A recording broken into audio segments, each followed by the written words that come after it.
Carmageddon? The long-awaited highway project sure to cause months of motorist pain. Then, the empty parking lot that is igniting debate. Could it be Osseo's newest downtown attraction? But first, a close call at a Brooklyn Center home. I worry about the kids. I don't want to leave them home alone anymore. 12 News starts right now. Brooklyn Center police are looking for one or more gunmen responsible for spraying bullets in a normally quiet neighborhood. Gunshots rang out in the 5800 block of Halifax Avenue North on Saturday evening. One of those bullets came way too close for one homeowner.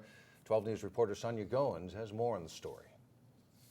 I heard noise like pop, pop, pop, pop, pop, pop, pop, pop, pop. You know, like firecrackers. It's a little bit early for firecrackers. We saw all the police cars and everything. Then we found out that it was gunshots. Helen Samuelson has lived in this neighborhood for 47 years. It's really surprising, and it's kind of unsettling. Yes, it's scary. Neighbors say that there was a car parked right out in front of the house, and someone was shooting at the car. But one of those bullets missed the car and hit the window. They found maybe 5 or 6 bullet shells. Andrea Boyle-Larry lives here with her husband and 4 children. This is Asia. She was here at the time. On Saturday around 6, she got a frantic call from one of her kids. What? And said that there was shots fired outside and the police, and there was 12 police cars here. Today you can still see where the bullet entered her home. The bullet came through here. As you can see, it kind of cracked the window a lot. It's scary when you can't even walk through your living room without bullet holes. That bullet traveled across the living room, hitting a wall. We put a picture up to cover the hole, but this is the hole where the bullet was lodged. This is the picture that was originally hanging on the wall. The crime scene investigator, he came and took the bullet out of the wall, and he said that they need to make their vests out of whatever the picture is made out of, because a .45 would typically go through the whole house. That bullet could have hit more than a picture. It almost hit Andrea's daughter. She was trying to pass through and she heard the gunshots, and then she goes to the window. Andrea's thankful her family's okay. I worry about the kids. But she worries about what could have happened. I don't want to leave them home alone anymore, and it's kind of sad. In Brooklyn Center, Sonia Goins, 12 News. The police say they don't think the homeowners were the intended targets. Authorities are looking for 2 vehicles, a white Chevy Tahoe or Suburban and a possible red Pontiac Grand Am. If you have any information about this, you are asked to call police. Drivers breezed through Brooklyn Center on Interstate 694 on Monday morning. And that's because road construction that was supposed to start on Sunday night was delayed. But as Renee Bonneau reports, Carmageddon is coming. Broken equipment Sunday night kept MnDOT crews from starting a long-term project on 694 between Highway 100 and 35W. MnDOT says Monday night they'll be ready, but will you be? It was not fun at all for them poor people. A brief closure on 694 Sunday night turned this free-flowing freeway into a parking lot. One lane, all one lane. And it was backed up from, I'd say Brooklyn, or from the bridge up here, all the way probably down to beyond Central Avenue. It all played out down a hill from Judy Kinsella's front door. She says once construction crews get going, drivers are in for a dismal summer. I could have walked faster than they were moving on that freeway last night. I'm not just kidding you either. I don't mince words on this one. It's going to be a challenge for motorists out there. MnDOT says each direction of 694 through Brooklyn Center will be down to 2 lanes during the day and just 1 lane overnight. Ramps and loops will be closed periodically along 694 as well. The closures are part of a massive project to repair concrete pavement, redeck bridges, work on drainage, and fix guardrails. It's expected to last through early November. I've had a lot of people call me and say, why are you working on this? It looks great to us, but it's not underneath the surface. If they do it and do it right the first time, this shouldn't happen again for another, 30 years? It'll be an inconvenience, but oh well. There's a lot of that in our lifetime. MnDOT can't give closure info too far in advance, so the best way to stay informed is to go to MnDOT.gov and sign up for email updates. In Brooklyn Center, Renee Bonneau, 12 News. The Mississippi River doesn't give us any good alternative routes to choose from either. Drivers can try to get around the construction by taking Highway 610 to the north or I-94. The lights are back on for most homes in the Northwest Metro. This after a quick storm knocked out power to about 6,500 Xcel Energy customers on Sunday. About 1,200 customers remained without power today, although their electricity was expected to be restored as we went to air Monday evening. The storm produced 60-mile-per-hour winds, knocking down trees onto power lines. An Xcel spokesperson says Osseo and Maple Grove were the hardest hit cities. A former executive with an Osseo home health care company says she stole from her company because she had a shopping addiction. 48-year-old Lori Jo Mueller was sentenced to more than 4 years in prison. She stole more than $800,000 from Edelweiss Home Health over a period of 6 years. In some cases, Mueller billed multiple insurance providers for the same services. She was fired when the thefts were discovered. Among the items she bought with the money, an electric guitar signed by Eddie Van Halen and a baseball signed by Cal Ripken Jr. A new business could soon be coming to downtown Osseo, but the nature of that business and its proximity to Osseo Senior High School has drawn the ire of the Osseo Area School District. At the center of the controversy is a proposed gun range, but as Delane Cleveland reports, some city leaders call it a good idea for the city. We've been looking for a development for this property. In the shadows of the Osseo Water Tower, It's been very challenging for this space. sits a vacant, pothole-filled parking lot. This property here that we're standing on has actually been like this for about 10 years. Kevin Rebman is president of the Osseo Economic Development Authority. If he gets his way, come November, this area will become a go-to destination as a site of a $3 million gun range. This would be something that Osseo needs as a destination. It will bring people in from around the metro. However, officials with the Osseo Area School District are less than thrilled. Well, it's our understanding that there will be an increased number of guns, obviously, literally in the neighborhood of the school. And anytime that happens, it increases possibilities that a concerning event could occur. Osseo Senior High School is roughly 500 feet away from the site of the proposed gun range. District officials say they understand the economic impact a gun range would have, but they don't favor the location. We're going to share information, and have already, just about the potential impact that a gun range within really close proximity to our schools could have on our teaching and learning environment. It will actually be a benefit to the school. Rebman argues that nothing about the plan is illegal. From his perspective, the gun range will have a positive effect on Osseo. It is one of these things that you just don't find every day that will bring customers into town. You could put another restaurant here, but that's only going to do so much. But to have a destination like this, where the closest one is either Robbinsdale or Circle Pines, that's the type of thing that Osseo really needs to grow. Osseo's Planning Commission will debate the issue tonight, Monday. If they approve it, the Economic Development Authority will vote on the issue next Monday. Final council approval could come in July. Mike and Alex?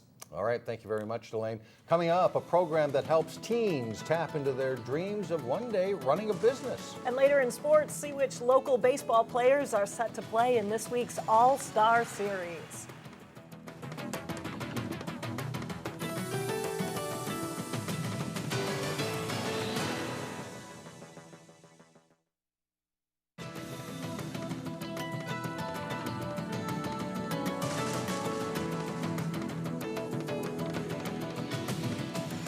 After an apology, it's now bathwater under the bridge. Maple Grove Representative Kurt Zellers had referred to Leinenkugel's beer as bathwater during a House floor debate last April on Minnesota's alcohol tax. Of course, the insult spread quickly. It turned into this. The representative paying a visit over the weekend to the Chippewa Falls Brewery and toasting to sips of Leine's beer. Interestingly, Zeller's wife is a fan of Leine's beer, and that's how this act of contrition all got started. Well, no one ever said starting your own business is easy. Some high school students are getting hands-on experience with the process, though, thanks to a local nonprofit organization that's called BestPrep.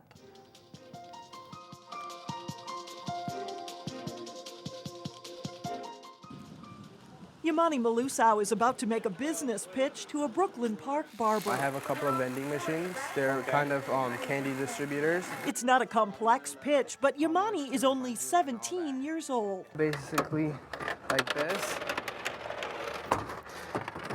Says the candy store on it. He's on the verge of launching his own business with this candy dispenser. You just put in 25 cents, flip it, then the candy comes out through there. Yamani's invested $50 in 2 machines. So does this sound like something you're interested in? Now he just needs to find a business owner willing to place the vending machine in his shop. And who will be responsible for refilling them and maintenance them and all that? That would be me. This Cooper High School student is learning great business skills thanks to a nonprofit in Brooklyn Park called BestPrep. Yamani's taken BestPrep programs and start to utilize them right now instead of waiting until he's in college and waiting for a career. Each year, more than 55,000 students get hands-on experience in business, careers, and financial literacy through BestPrep programs that include mentorships, job visits, and business camp. I hope they get a spark that is going to intrigue them in their future career, a spark that's going to reignite their passion for their own self-learning and their education.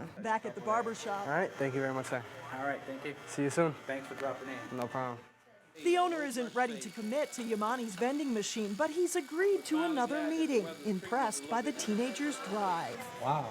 From to be the age that he is, I think it's great. He's looking in the right direction. His mindset is right, and it's just with practice, practice makes perfect. I'm trying to get that with the stand in the business. Starting a business isn't easy. It's tough out here. For Yamani, now it's off to make another pitch.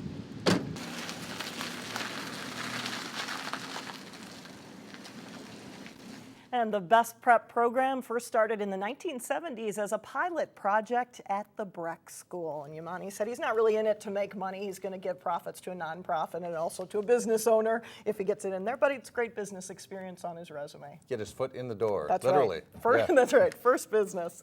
Coming up, what has some kids excited and a little bit anxious in Maple Grove. But first in sports, a preview of our all-area teams in baseball and softball. John Jacobson has that and more when we come back.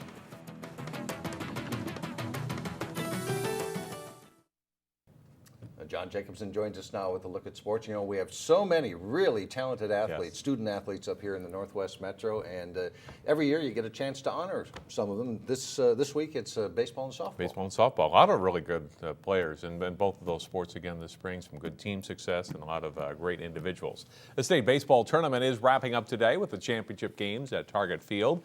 On Channel 12 Sports Jam this week, Jay Wilcox and I are recognizing the best local players this season in baseball and softball. Here's part of what you'll see. We'll get started in the outfield, where Maple Grove's Joe Franta helped the Crimson to an unexpected run to the Section 5 3A final. An exceptional defensive outfielder, Franta was a 3-year starter for Maple Grove. The senior hit .338 this season with 23 RBIs and 13 runs scored. He was a 2-time All-Northwest Suburban Conference player. Cooper's Nawan Norke was the Hawks' top player this year. Dangerous hitter who teams often pitched around. Norke will play in the Minnesota High School All-Star Baseball Series this Friday and Saturday. Swing and a miss, and the second strikeout for Smith. We'll start our Sports Jam softball team in the pitching circle. Sophomore Sydney Smith led Maple Grove into the state tournament. The first team All-Metro and All-State pick went 19-2 with a 0.54 ERA, and she's just as impressive with the bat, hitting .517 with 13 doubles, 2 homers, and 32 RBIs. Another sophomore, Lauren Figler of Hopkins, makes our squad as another double threat. Figler was 9-6 as a pitcher with 89 strikeouts and hit .391 with 2 homers despite often being pitched around. She's the Royals' team MVP. Watch the rest of those teams, plus a recap of the last 3 spring state tournaments. It's this week on Sports Jam, on through Wednesday at 3:38 and 10:30 p.m. here on Channel 12. We'll have a good representation of local players at the Play Ball Minnesota All-Star Series this weekend. It was formerly known as the Lions All-Star Baseball Tournament. Armstrong's Justice Nelson, Bryce Marquardt, and Matt Smith of Champlin Park, Nawan Norke of Cooper, Ryan Tappaney of Providence, Ben Peterson of Totino Grace, and and Michael Faco of Wayzata are on the Metro West team for the tournament Friday and Saturday. Crystal native Ryan Proom of St. Louis Park is also on the team, and coaches Darby Carlson of Maple Grove and Brian Sobiek of Armstrong are on the staff for the Metro West. Here's the schedule. There are 2 9-inning games Friday, with Metro West playing the later game at 7. Saturday, it's a full slate of 7-inning games, capped off by Metro West and Metro East at 6 o'clock. The tournament is at Chaska Athletic Park. We'll have more later in the week from Chaska. The state lacrosse tournament ended Saturday with championships for the Blake girls and the Eden Prairie boys. A couple of local schools also played on the season's final day. The Champlin Park boys lacrosse team won the 3rd place game. The Rebels defeated White Bear Lake 9-5. All-state attack Ryan McNeil scored 4 goals, while Luke Dahlman added 2. McNeil and Evan Shroud were both named to the all-tournament team. In the girls' tournament, Armstrong finished as consolation champions. The Falcons beat Burnsville 14-12 in the 5th place game. Heather Kalusniak and Mari Verbaten each scored 3 goals. Verbaten was named to the all-tournament team. And congratulations to both those teams getting to the state tournament for the first time ever, and good showings for both. All right, thanks a lot, John. You're welcome. Still ahead, what has some teens talking in Maple Grove? We'll show you what's getting ready to open coming up next.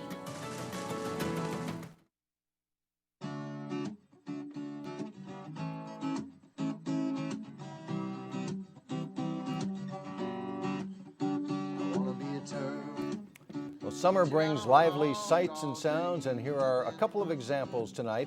Over at the Hildy Stage in Plymouth, you can learn about creatures that either slither or saunter. The Three Rivers naturalist will be bringing snakes and turtles on this Monday night. The outdoor nature experience begins at 6:45. And if Animal Planet doesn't suit you, how about music that revolutionized the planet? Beatles, a Beatles tribute band performs tonight at Town Green in Maple Grove. The band is called A Hard Day's Night, and they received glowing reviews around town. And hopefully the weather holds for that, all those outdoor things. It's about time. That's right. Well, the clock is ticking down to the completion of a new place that skateboarders are sure to love. And Maple Grove's Parks and Rec Department are putting the finishing touches on a new skate park that's slated to open July 10th. It was designed with assistance from area skateboarders, and the skateboard park is located by the Maple Grove Community Center. It includes such features as a mini taco, grind rails, and hubba ledges, all terms that are just a regular part of my vocabulary. Yours too, right? Nothing like a mini taco there on the... I think it'll be neat when it gets done. Right now, it's still under construction, so a couple more weeks. That does it for us. Thanks so much for joining us. Stay with us. Community Corner is coming up next, and we'll see you back here again tomorrow, beginning at 4.